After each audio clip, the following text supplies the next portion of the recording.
Please be seated as we'll start the last plenary of the conference. Thank you.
Mesdames et messieurs, veuillez prendre vos places. Nous allons commencer.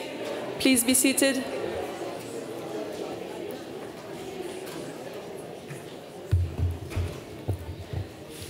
Merci beaucoup. Avant de commencer la dernière plénière de la conférence ministérielle des diplomaties féministes, j'ai une information importante à caractère logistique. I will announce it in English to make sure that everyone hears it. Alors, j'ai une information logistique importante. S'il s'agit de la dernière plénière et du dernier débat de cette quatrième conférence ministérielle sur les diplomaties féminines. Mais cette conférence ne se termine pas avec la clôture parce que ensuite nous aurons une cérémonie de clôture et une réception et nous vous y attendons. Et elle ne se passera pas ici, mais au Quai d'Orsay, à l'hôtel du ministre.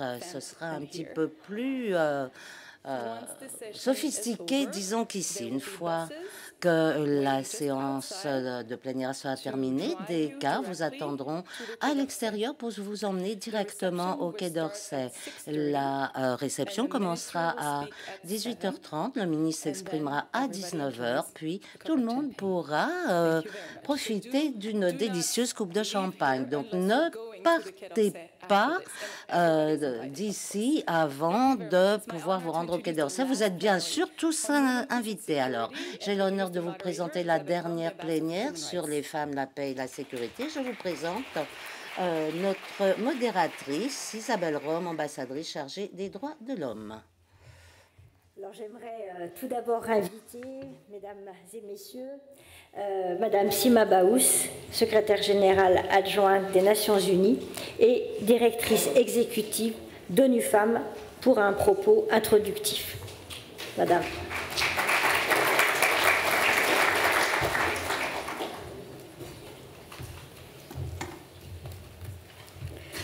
Good afternoon. Bonjour à toutes et tous.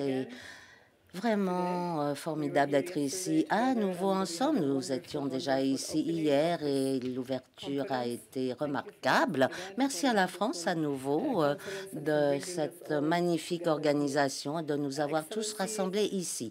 Excellence, nous nous rencontrons aujourd'hui alors que nous réfléchissons aux 30 ans écoulés depuis la déclaration de Pékin et la plateforme d'action et de 25 ans depuis la résolution des Nations Unies sur les femmes, la paix et la sécurité. Dans un monde où les conflits se multiplient, cet agenda femmes, paix et sécurité est de plus en plus essentiel et je suis sûre que vous en êtes tous d'accord. En 2024,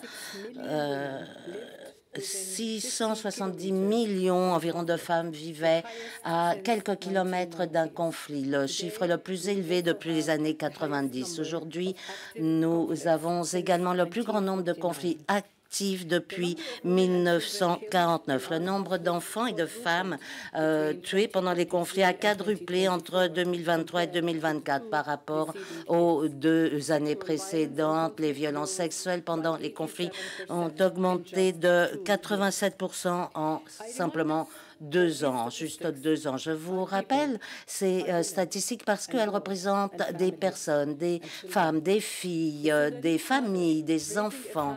Quand une mère se retrouve seule à élever une famille et a 3 fois plus de risques d'insécurité alimentaire que la moyenne de son pays et qu'elle continue à espérer qu'elle pourra donner à manger à ses enfants,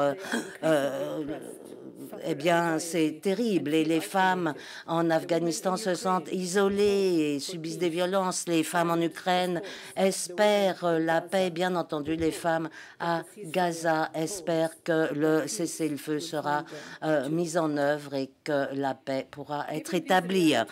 Face à ces réalités, alors que les dépenses militaires augmentent de trillions, 3 plus qu'il y a quelques années, eh bien, il est paradoxal que le financement des causes féminines s'écroule.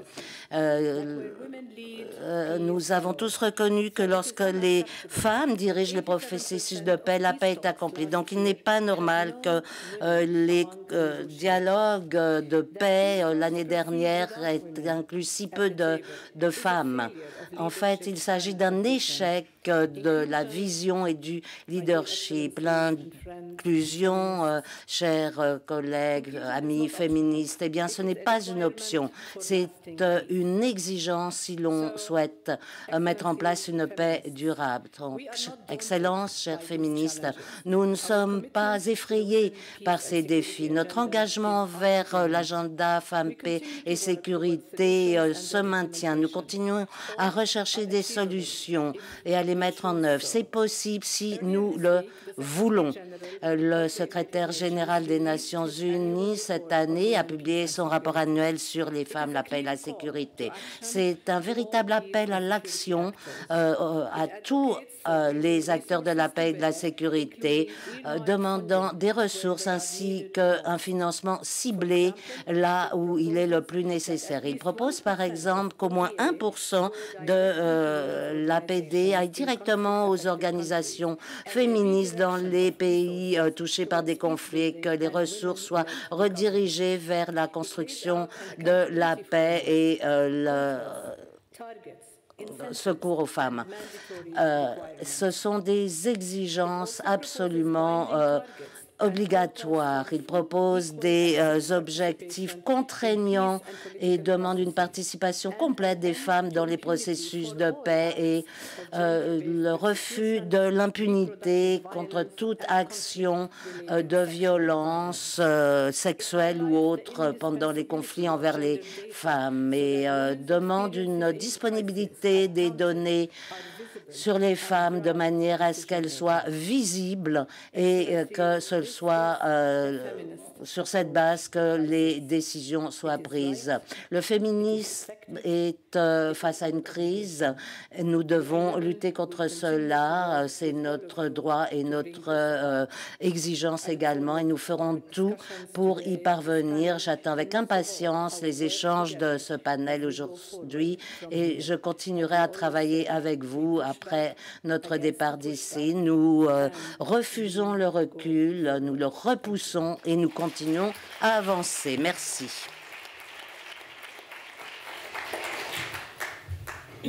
Merci, chère Sima Baous. Je vais appeler maintenant Madame Pramila Patten, secrétaire générale adjointe des Nations Unies et donc représentante spéciale du secrétaire général des Nations Unies sur la question des violences sexuelles commises en période de conflit. Madame Pramila Patten, je vous en prie.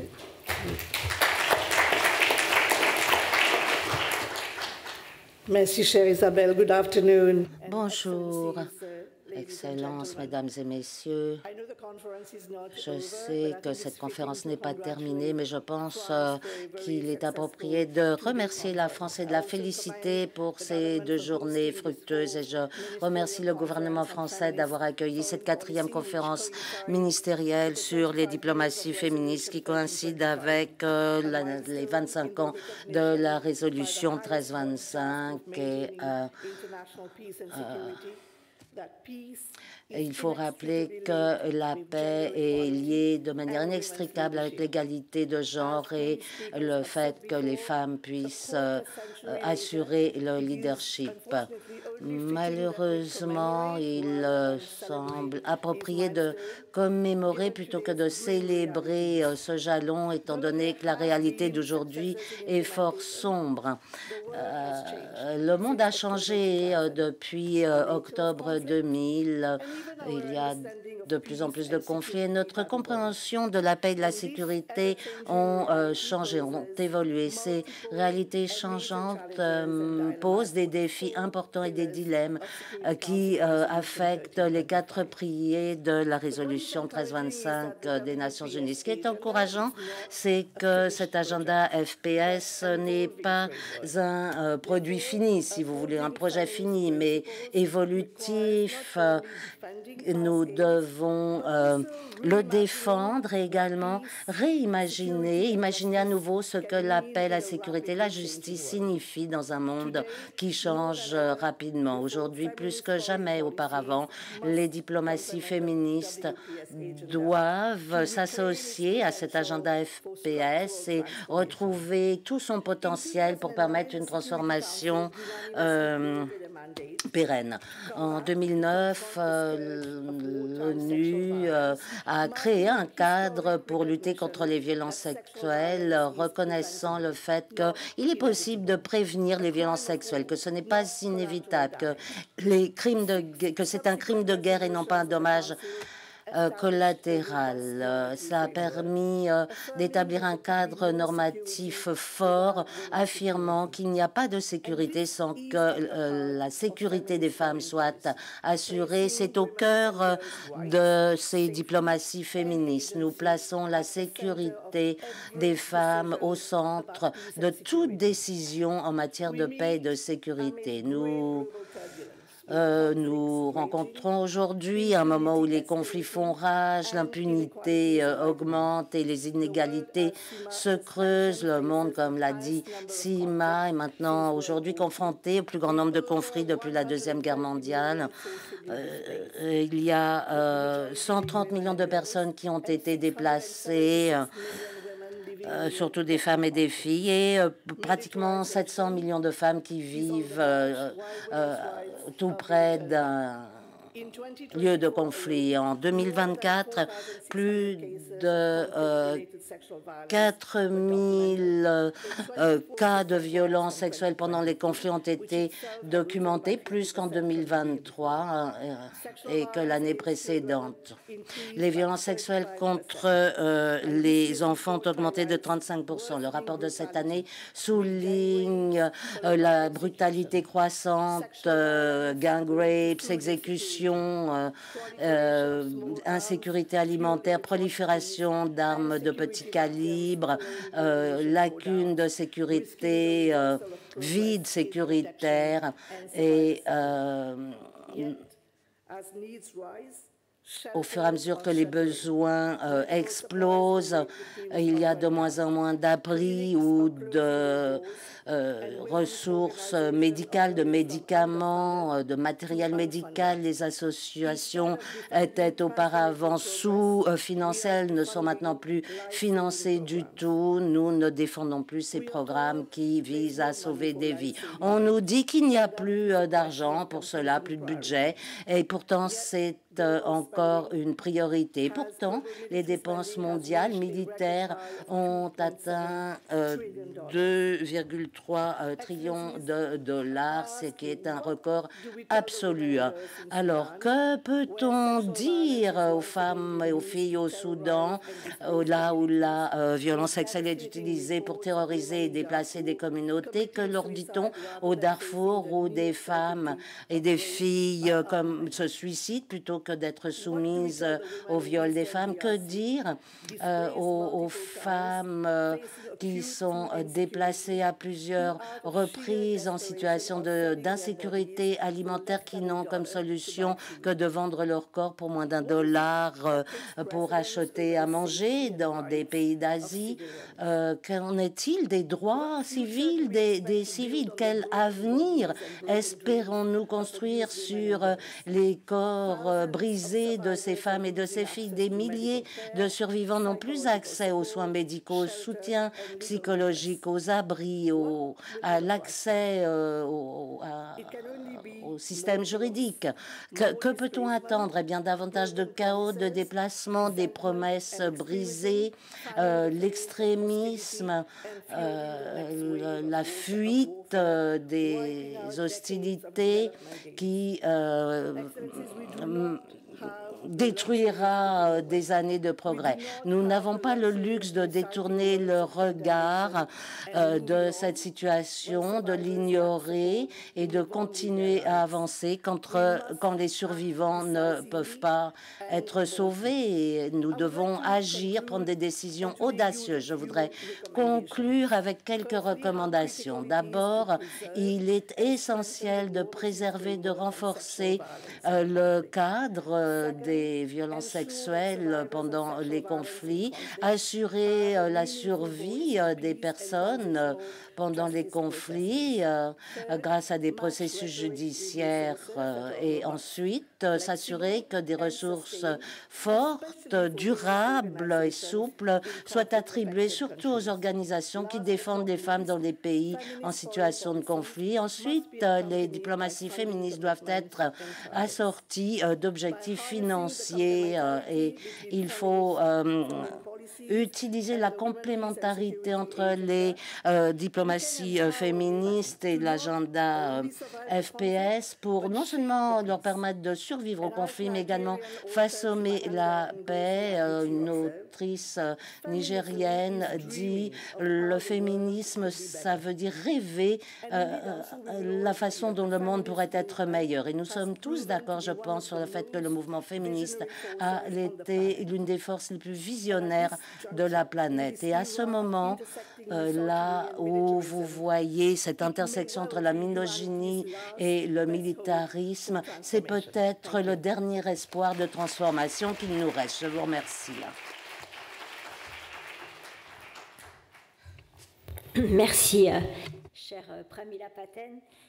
Mesdames et messieurs les ministres, Excellences, Mesdames et messieurs, nous célébrons aujourd'hui le 25e anniversaire de la résolution 1325 du Conseil de sécurité des Nations Unies qui a posé les bases de l'agenda Femmes, Paix et Sécurité, jalon essentiel de notre engagement collectif pour les droits des femmes et des filles. Plus d'une centaine de pays ont adopté des plans d'action nationaux pour mettre en œuvre cet agenda, ce dont nous pouvons nous réjouir. La France travaille en ce moment même à la rédaction de son 4e plan national d'action pour l'agenda Femmes, Paix et Sécurité et pour lequel nous continuons de nous fixer des objectifs ambitieux et pragmatiques. Pourtant, le contexte mondial est marqué aujourd'hui par les reculs, les rétropédalages, la peur, l'oppression, la discrimination.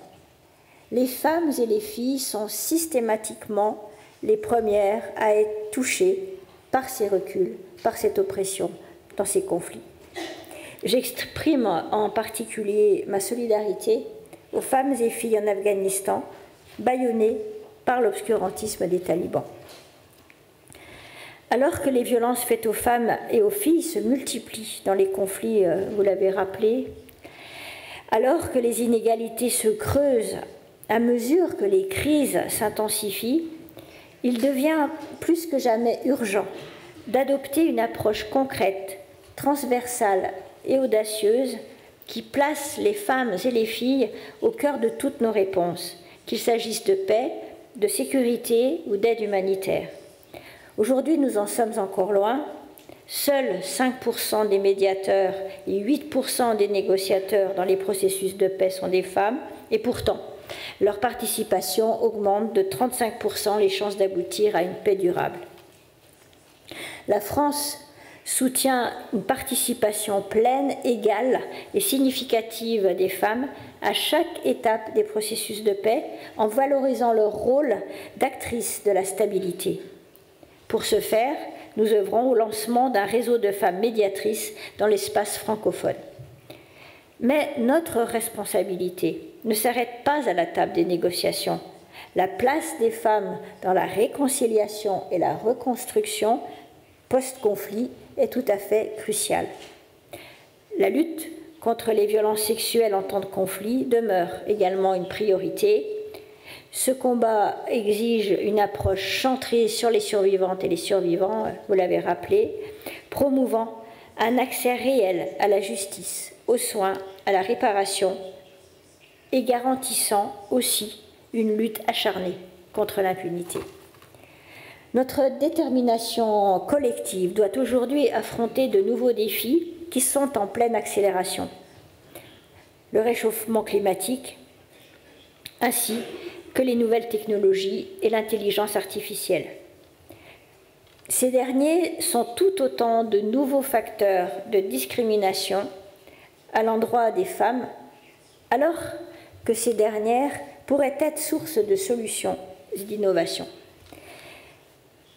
Mesdames et messieurs, nous avons une responsabilité collective, celle de mettre en œuvre un programme commun, un agenda multilatéral qui repose sur un socle de valeurs universelles, une feuille de route pour l'égalité en temps de guerre comme en temps de paix. Mais surtout, de faire de l'égalité entre les femmes et les hommes une réalité, y compris et surtout dans les contextes les plus fragiles. Pour y parvenir, il est urgent d'écouter les survivantes, de soutenir les actrices de terrain, de promouvoir le dialogue, de faire entendre les voix trop longtemps tues. La diplomatie féministe est en cela un puissant levier, car elle porte une vision ambitieuse, fondée sur les droits humains, d'un monde où les droits des femmes ne sont ni accessoires ni conditionnels. L'avancement des droits des femmes est indissociable d'un ordre international juste, stable et solidaire. L'avancement des droits des femmes est inséparable de l'avènement de sociétés pacifiques, inclusives et durables. Pour échanger sur l'ensemble de ces enjeux, nous avons l'honneur d'accueillir aujourd'hui Madame Oleksandra Mavitchouk, que j'invite à me rejoindre.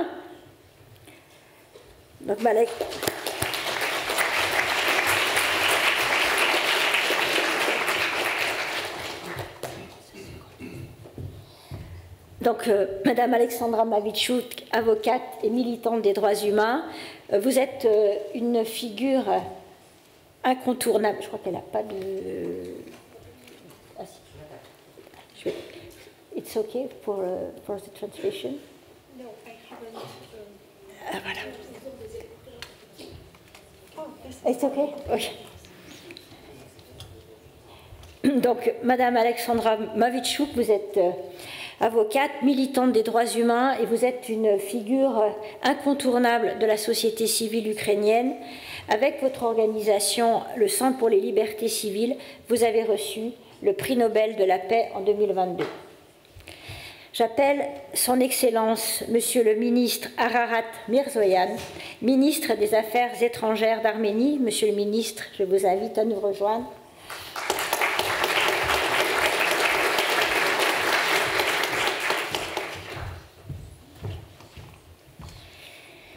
Monsieur le ministre Chris Elmore, sous-secrétaire d'État parlementaire chargé des affaires multilatérales et des droits de l'homme au Royaume-Uni.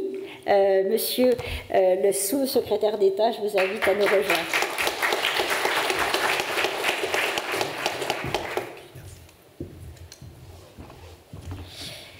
Madame Zahra Langui, conseillère de l'envoyé spécial des Nations Unies au Yémen. Madame Zahra Langui, je vous invite à nous rejoindre.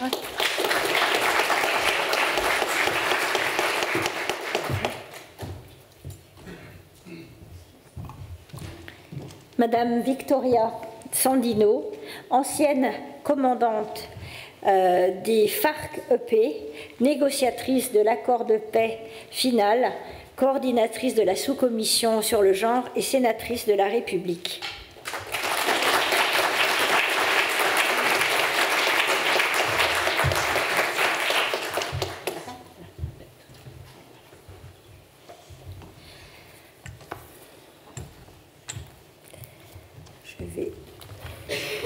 Nous allons commencer la discussion.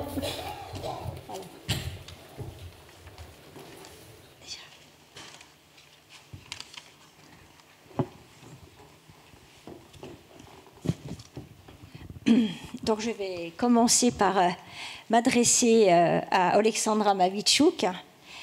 Nous nous réjouissons de votre présence. C'est vraiment un honneur de vous avoir parmi nous aujourd'hui. J'aimerais vous interroger sur l'impact de la guerre en Ukraine sur l'égalité de genre, les femmes et les filles qui sont en première ligne des combats pour la paix, la démocratie et la liberté. Comment le Centre pour les libertés civiles, votre centre, travaille-t-il pour documenter le conflit et notamment sa dimension genrée?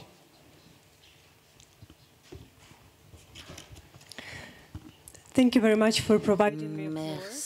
de me donner la parole. C'est un immense honneur pour moi que de m'adresser à ce public illustre. Je suis avocate en droits humains et cela fait 12 ans que je travaille sur les crimes commis pendant le conflit en Ukraine. Eh bien, que fait-on réellement? Eh bien, nous rendons leur nom aux personnes en les défendant. Ce ne sont pas uniquement des chiffres, leur vie compte. Nous avons plus de 89 000 cas dans nos dossiers de crimes de guerre.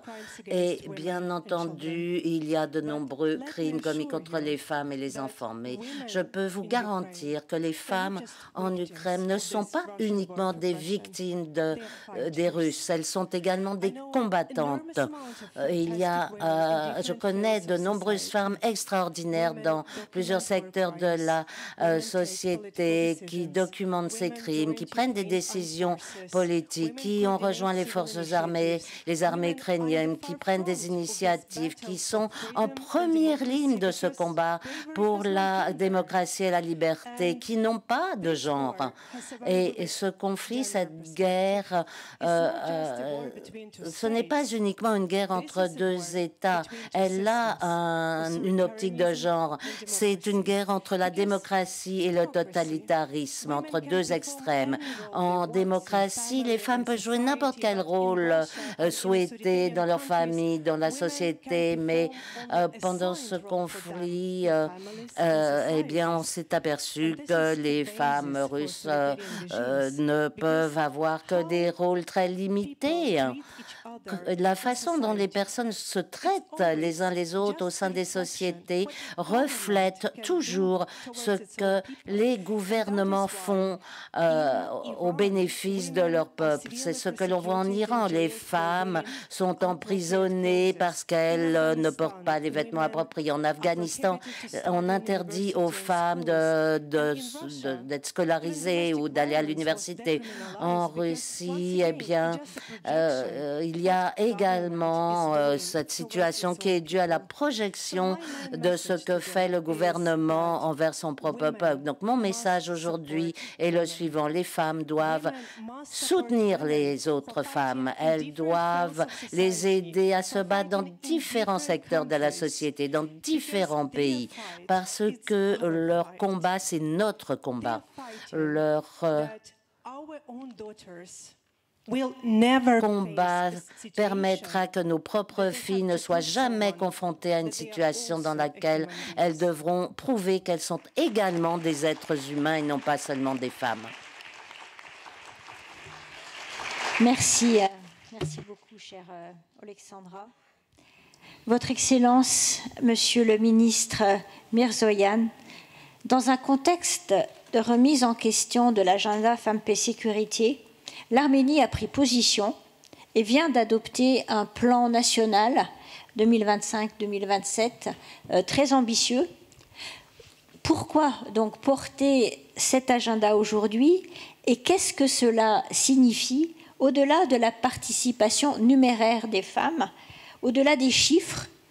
Comment intégrer réellement l'égalité de genre et que diriez-vous à ceux qui n'y croient plus?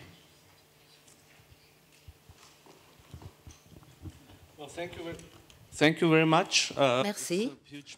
C'est un immense plaisir que d'être ici parmi vous et de participer à ce débat important. Tout d'abord, et ne me jugez pas trop mal, mesdames, mais il ne s'agit pas uniquement de chiffres et de statistiques, mais de droits humains et de démocratie. Pour résumer, il s'agit d'égalité de droits et de chances. Je suis convaincue que personne dans le monde ne devrait être nommé à un poste dirigeant parce qu'elle est uniquement une femme. Et il faut que les hommes admettent que les femmes soient leur égal, leur partenaire et peuvent jouer un rôle sur un pied d'égalité, le même rôle au sein des sociétés. Je suis également convaincue que personne ne devrait être nommé à un poste de dirigeant ou promu simplement parce que cette personne est une femme. C'est c'est le revers de la médaille, si vous voulez. Et il faut vraiment éviter ce type d'extrême. Souvenez-vous que je vous ai dit que nous ne parlions pas uniquement de chiffres. Alors, ce n'est pas tout à fait vrai parce qu'il s'agit également de chiffres. Les chiffres nous montrent quelle est la réalité de la situation dans les sociétés, les tendances, les lacunes, les secteurs où des efforts supplémentaires doivent être réalisés. Je suis fière de pouvoir vous dire qu'en matière de sciences, d'éducation, de technologie, d'informatique, eh bien, dans mon pays, nous sommes vraiment au-dessus des moyennes mondiales dans le rôle qui jouent les femmes dans mon pays, dans mon ministère. Et il y a 44,4% des diplomates qui sont des femmes. Et c'est pratiquement une parité parfaite. Je dois néanmoins avouer que quand l'on parle d'ambassadeurs, cette égalité ne s'applique pas malheureusement. Donc il y a encore des progrès à réaliser ici.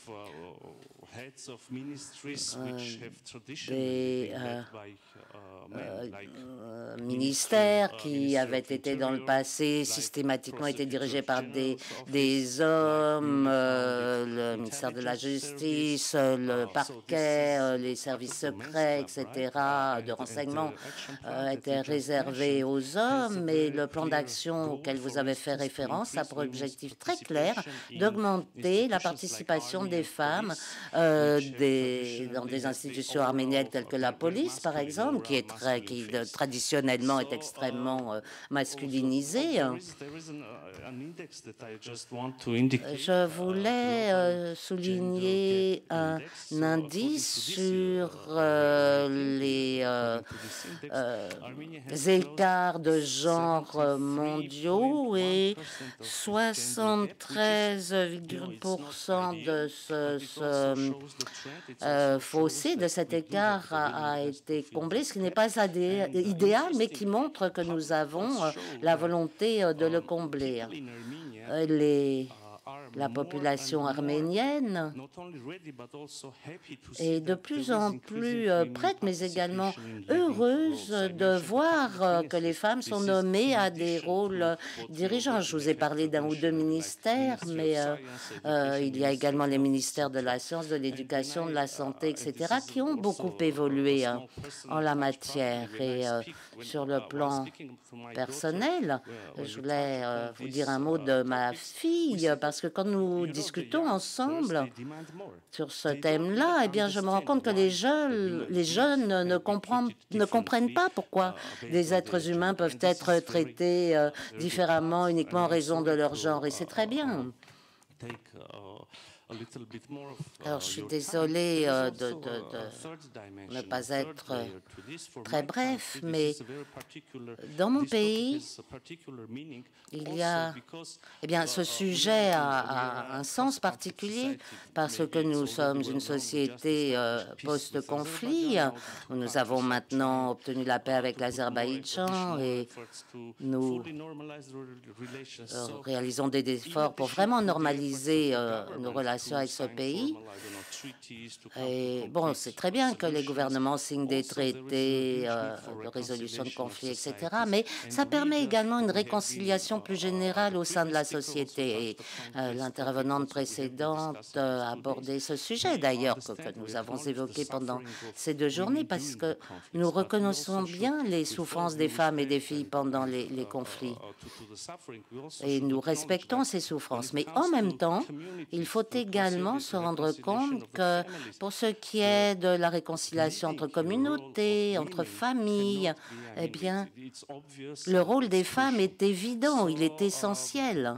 On ne peut pas s'en passer. Et c'est pour cela que ce sujet a vraiment énormément de sens pour nous.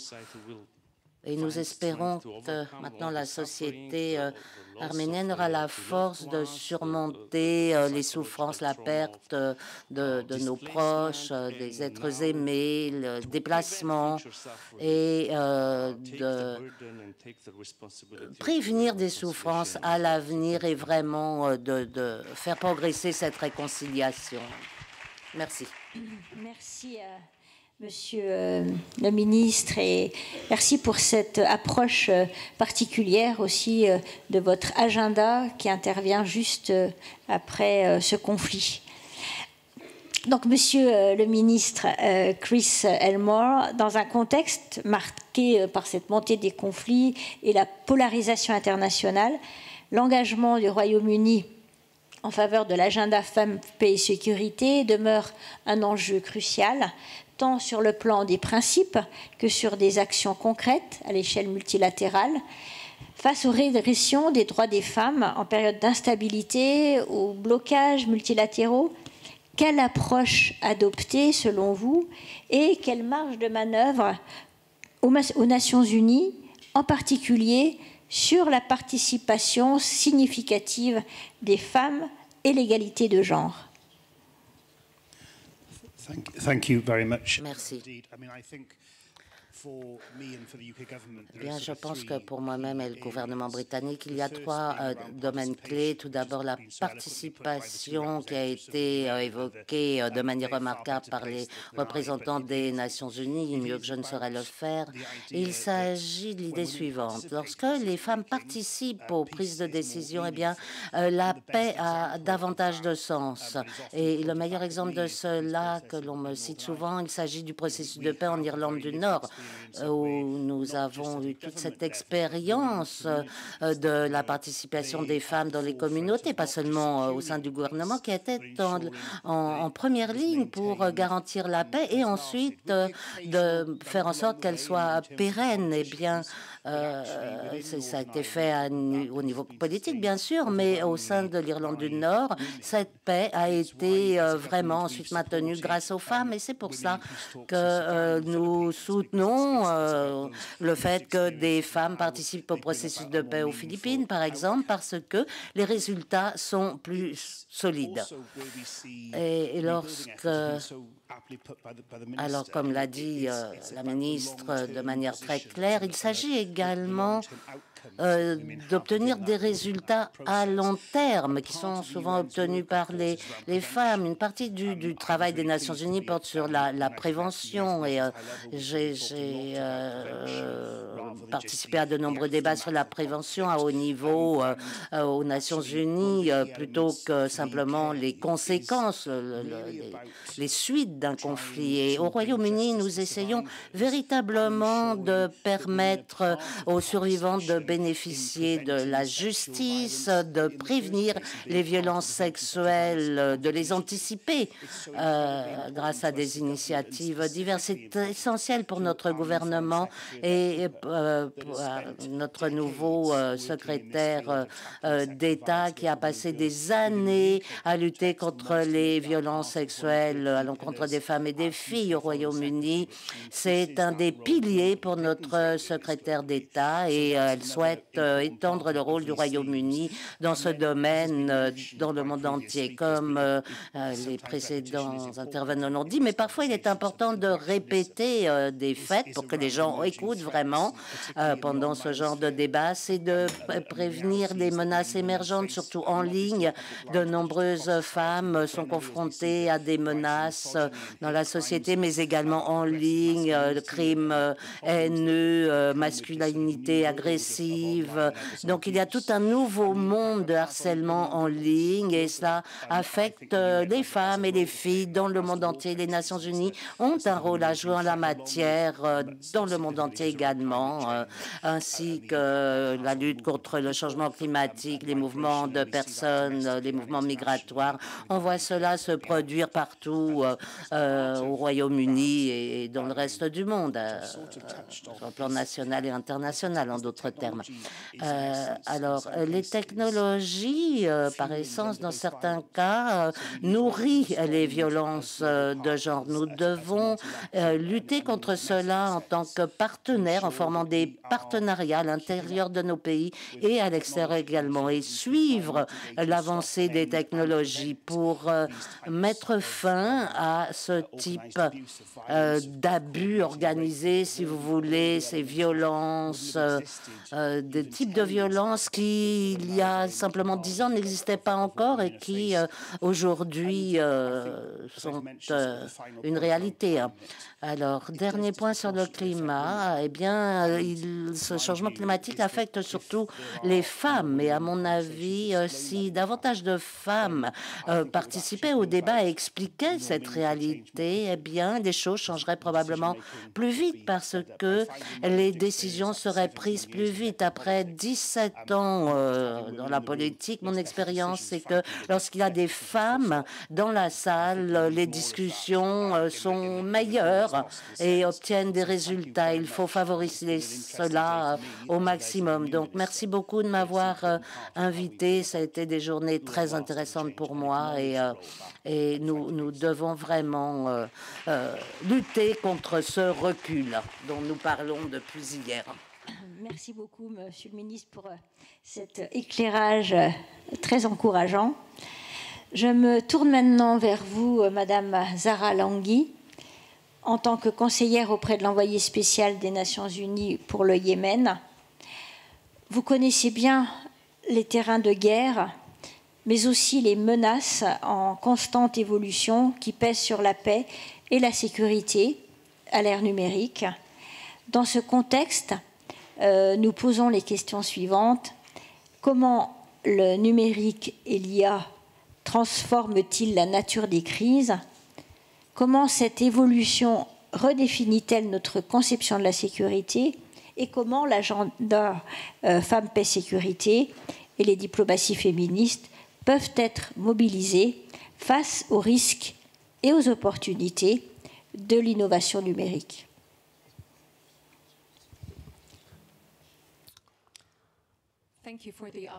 Merci infiniment de m'avoir invité à m'exprimer à l'intersection de l'agenda FPS et du rôle transformatif de l'intelligence artificielle autour de ces questions. Je vais mettre l'accent sur les liens les plus importants entre la construction de la paix, les conflits, l'intelligence artificielle et l'égalité des genres. Pour répondre à votre première question, c'est-à-dire est-ce que l'IA est un allié dans les zones de conflit, mais j'aimerais partager avec vous une anecdote personnelle qui est la suivante. Cette année, en début d'année, j'ai été invité par le ministère des Affaires étrangères ici, par ma collègue Delphine O, et dans le cadre d'un partenariat stratégique, en tant que personne qui travaillait pour l'envoyé spécial, c'est-à-dire une femme qui serait présente au sommet mondial sur l'IA, qui, grâce aux efforts de la France, était centrée autour de l'inclusion cette année. C'est-à-dire que, en tant que délégation, nous avons apporté la perspective de femmes, paix et sécurité. Et lors d'un des panels dans ce sommet, où il était question de multilatéralisme et comment réguler ces questions, l'IA notamment, j'ai demandé à la délégation de femmes yéménites qui avaient en fait visité qui avaient traversé différents villages, passé du Caire et ensuite venir jusqu'à Paris, de se lever, et j'ai demandé au public de les applaudir pour leurs efforts en réalité. Je vais être tout à fait sincère avec vous. Au début, il y avait énormément de scepticisme dans la salle, et ce scepticisme n'est pas à l'œuvre uniquement dans les forums internationaux, etc., ou aux Nations Unies, ou dans des forums où ces femmes sont là, c'est-à-dire des femmes de communautés locales, c'est-à-dire qu'elle est comme si elles n'avaient pas leur mot à dire, c'est-à-dire qu'il y avait énormément de scepticisme parmi le public, et ceux qui habitent dans le Grand Nord, etc. Le Yémen est dans notre esprit uniquement vu comme un pays où il y a des conflits depuis des décennies, etc. Et si on connaît un peu mieux la réalité du Yémen, on le connaît juste parce qu'il y a un conflit sur les terres, les eaux internationales, à travers la mer Rouge, etc. Donc, où voilà, les conflits armés entre le Yémen et les pays voisins. Mais l'histoire de ces personnes, comment elles ont vécu les menaces, quelles sont leurs priorités, leurs rêves, pour établir finalement une législation sur l'IA qui soit éthique et efficace, eh bien, c'était un peu raté, pour ainsi dire. Il y a quelques semaines, une de mes collègues qui était parmi ces femmes et qui a été la première à avoir un rôle officiel dans une des villes du Yémen qui est assiégée, et qui est devenue une figure officielle, a été assassinée en plein jour, avec plus de 20 balles dans son corps, logées dans son corps, après d'une campagne où elle a été traînée dans la boue, dans les médias. Et c'était un rappel pour nous tous, pour ces femmes qui sont venues à Paris, qui voulaient s'entretenir avec les représentants de ONG, de gouvernements, etc., et fournisseurs de nouvelles technologies pour lutter, utiliser la technologie pour lutter contre cette violence faite aux femmes et aboutir à des mesures de protection. Voilà tout ça en tant que contexte, c'est-à-dire quelle est l'importance de l'IA sur ces conflits et comment l'IA est en train de rebattre les cartes en ce qui concerne les conflits. Eh bien, l'IA est en train non seulement de révolutionner notre monde, mais de le redéfinir. Et je dirais même que ce n'est pas la panacée, mais c'est plutôt une boîte de Pandore. C'est-à-dire qu'il y a énormément de préoccupations autour de ça, des défis et quelques opportunités également. Pour tous ceux qui défendent les législations, pour défendre les droits des femmes, la sécurité, la paix, etc., tous les débats qui sont autour des nouveaux conflits ou des les nouveaux récits autour des technologies devraient faire partie de nos préoccupations exactement, c'est-à-dire l'augmentation de l'utilisation des armes, etc. Il y a des technologies IA qui peuvent identifier l'insécurité alimentaire, les déplacements climatiques. Il y a également des applications IA pour le secteur militaire, c'est-à-dire qui marchent avec des algorithmes qui aident les analystes à choisir leur diane. La semaine dernière, le Conseil de sécurité des Nations Unies a exprimé ses préoccupations autour de la guerre à Gaza et les préoccupations de targeting à travers de l'IA, donc, et aussi les deepfakes pour déclencher des crises diplomatiques. Cela met à mal, bien évidemment, la stabilité politique. Ensuite, il y a la question entre le Grand Nord et le Grand Sud, c'est-à-dire que il faudrait que le Grand Sud puisse contribuer au développement, à la construction de ces outils IA et qui pourraient, s'ils sont mal utilisés, exacerber les tensions politiques. C'est-à-dire, ce sont des sujets qui sont en train d'être redéfinis, qui sont en train de changer et qui ont un impact sur le conflit. Donc, il faut les suivre de très près. En ce qui concerne les femmes à présent,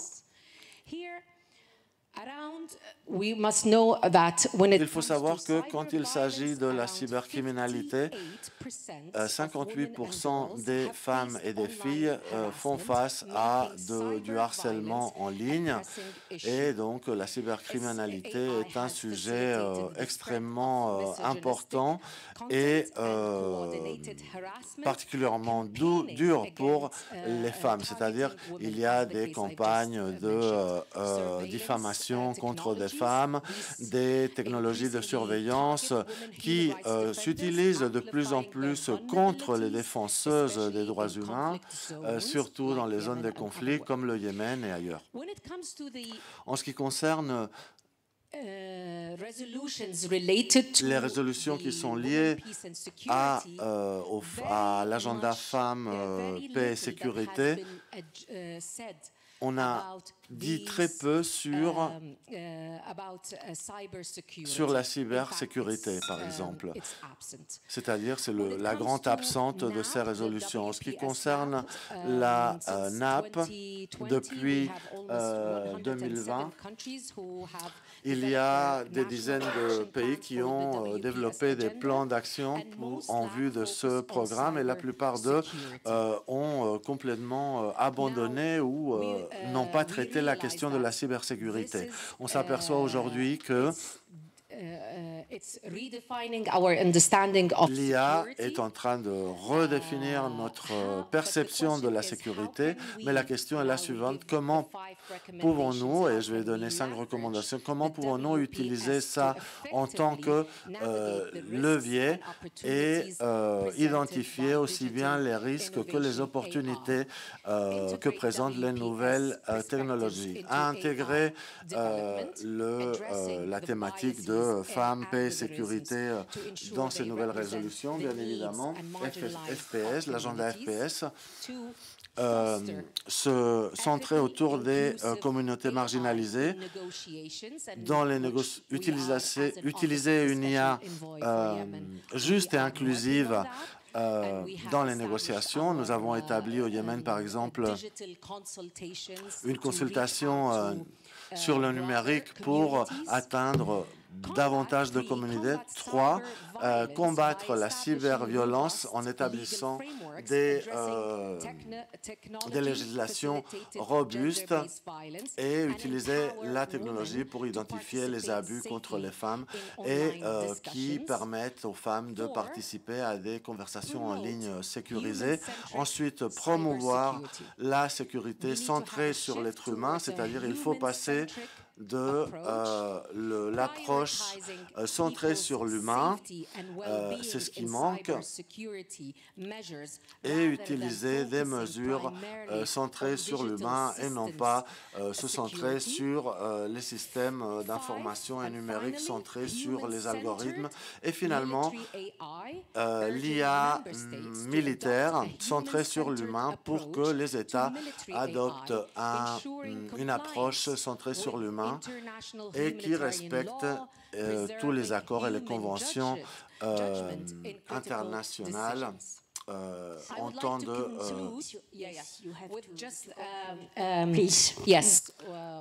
Je vais conclure, oui. Le secrétaire général, dans une de ses déclarations, il a dit que l'IA, sans supervision humaine, rendra le monde aveugle, surtout en ce qui concerne la paix et la sécurité, c'est-à-dire qu'il faut adopter une législation féministe au regard de l'IA pour que l'humain soit au centre et se compromettre pour une IA éthique. Merci beaucoup. Merci, chère madame. Madame Sandino, vous avez fait partie de l'insurrection des forces armées révolutionnaires de Colombie pendant 24 ans. Puis, vous avez été négociatrice et signataire de l'accord de paix de 2016 avec le gouvernement colombien. Vous étiez la seule femme porte-parole dans le processus de paix. En tant que femme, qu'avez-vous apporté de différent, à votre avis? Et croyez-vous qu'il existe une approche féministe de la résolution des conflits? Comment garantir une paix durable? Merci infiniment. Je vais m'exprimer en espagnol.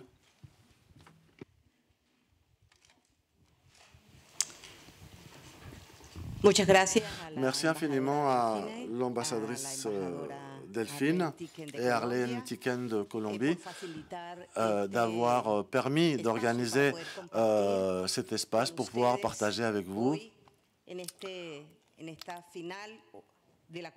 lors de cette dernière plénière de la conférence. En effet, je suis une femme pour la paix, féministe. J'ai fait partie de la délégation de négociation entre les FARC-EP et le gouvernement colombien autour de la table des négociations.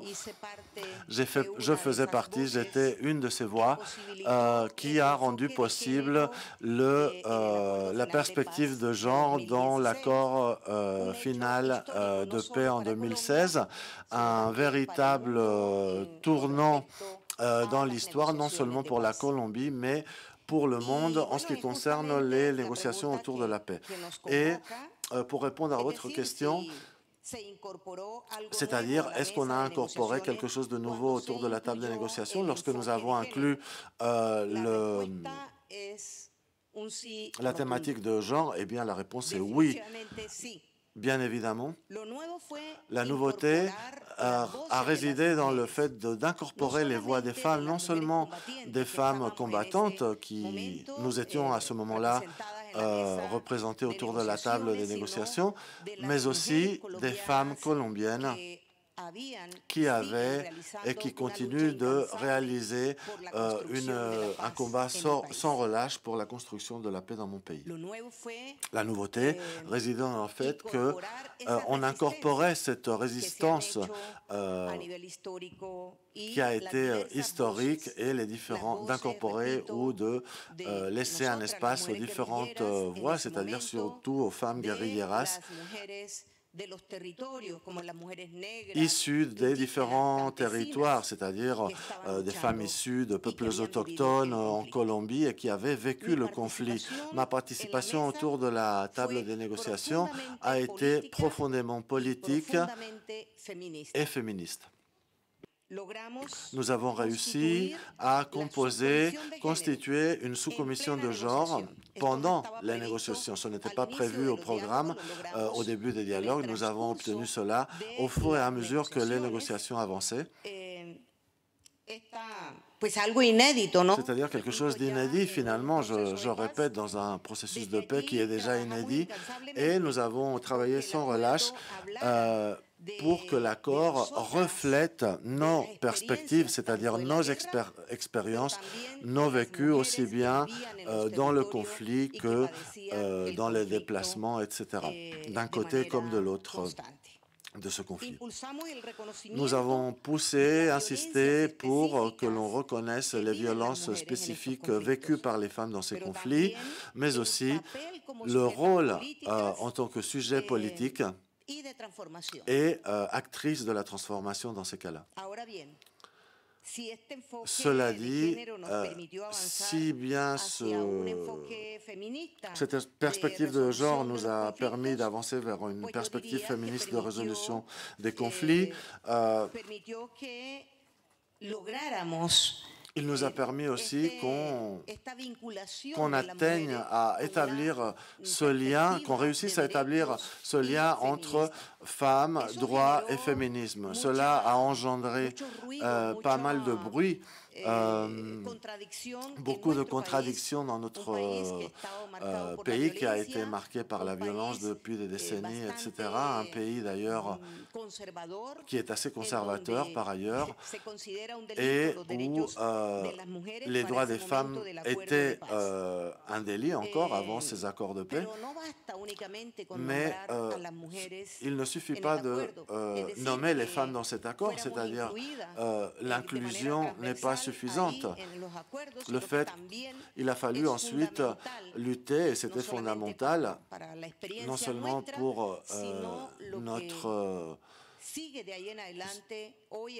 expérience, mais pour le reste des conflits et négociations de paix, il faut que les voix des femmes soient représentées et non seulement citées sur les accords papier, mais il faut que toute la diversité féminine soit représentée autour de la table, c'est-à-dire les femmes noires, les femmes universitaires, les femmes issues des communautés qui ont subi ces conflits, mais aussi les femmes militaires, etc.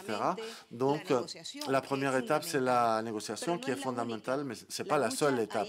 La lutte continue ensuite. Il faut que ces accords soient appliqués jour après jour. Il faut les concrétiser et que les femmes ne soient pas de nouveau exclues, parce que historiquement, c'était bien le cas, malheureusement. Donc, cette approche féministe dans la résolution de conflits, c'est un investissement sur la vie et sur la prospérité. On a parlé aujourd'hui de tout ce qui va ligado al cuidado del medio ambiente, a superar esas condiciones. Faire attention au climat, aux femmes, etc. On a cité ce mot à maintes reprises aujourd'hui. C'est un mot-clé dans tous les accords de paix et dans la réparation et de réparation aussi, parce que c'est le seul moyen d'atteindre la justice transitionnelle, c'est-à-dire inclure toutes ces diversités féminines. C'est-à-dire que les femmes soient au centre de ces programmes de construction de la justice transitionnelle. Aujourd'hui, en Colombie, nous avons appris que la médiation a lieu non seulement dans les grandes salles diplomatiques, et je dis ça avec énormément de respect pour le travail que vous accomplissez ici et ailleurs. Ce travail diplomatique a lieu également, doit avoir lieu, ce travail de médiation, etc., a lieu dans les différents territoires sur le terrain. Et j'aimerais lancer un appel ici pour que vous voyez ces femmes comme des médiatrices, c'est-à-dire des femmes qui ont vécu, qui ont subi la violence, mais qui n'agissent pas uniquement comme victimes, en tant que victimes, mais aussi en tant que femmes pleines de résolution pour sauver des vies, pour sauver la communauté, pour sauver ses propres corps de ces conflits. Ces femmes qui participent à ces médiations, même contre les groupes paramilitaires, et qui arrivent à et qui agissent là où l'État n'arrive pas à agir. Donc, j'aimerais qu'on écoute cette voix et je crois que c'est une perspective importante, c'est-à-dire que depuis le monde diplomatique, on puisse regarder ces contextes autrement, c'est-à-dire n'oubliez pas le rôle central de ces femmes dans ces médiations sur le terrain. Et il faut bien évidemment chercher à ce que les femmes qui font partie des groupes paramilitaires et qui sont pour le dialogue et la transition, il faut écouter ces voix également. Enfin, je vous invite à ce que cette diplomatie féministe puisse faire cet exercice, un exercice stratégique qui puisse mettre fin à cette violence mondiale à laquelle nous assistons. On mentionnait ici comment les budgets militaires et pour les droits des femmes étaient inversés. Eh bien, je pense que cette diplomatie féministe peut faire un travail extraordinaire pour que toutes ces voix soient écoutées et que ces femmes participent à la définition de ces programmes. Parce que, comme on dit en Colombie, la guerre doit se terminer par l'action directe des femmes, mais la paix doit se construire également avec la voix, la participation effective des femmes. Merci infiniment de m'avoir écouté.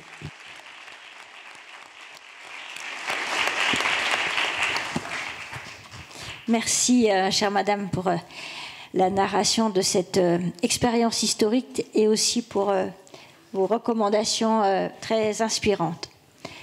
J'aimerais maintenant en donner la parole à monsieur l'ambassadeur Takahashi Katsuhiko pour clôturer notre table ronde. Monsieur l'ambassadeur, je vous invite à nous rejoindre.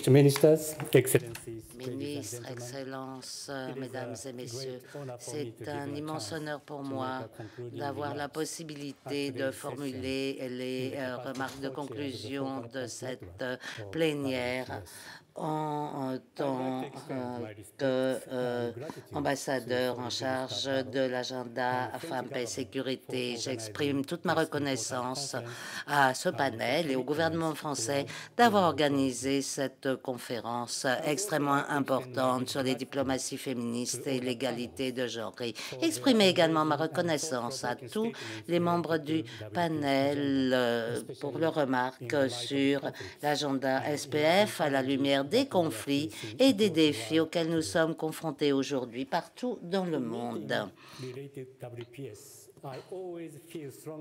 J'ai toujours été convaincu que, sans savoir ce qui se passe sur le terrain, nous ne pouvons pas créer de plan d'action approprié.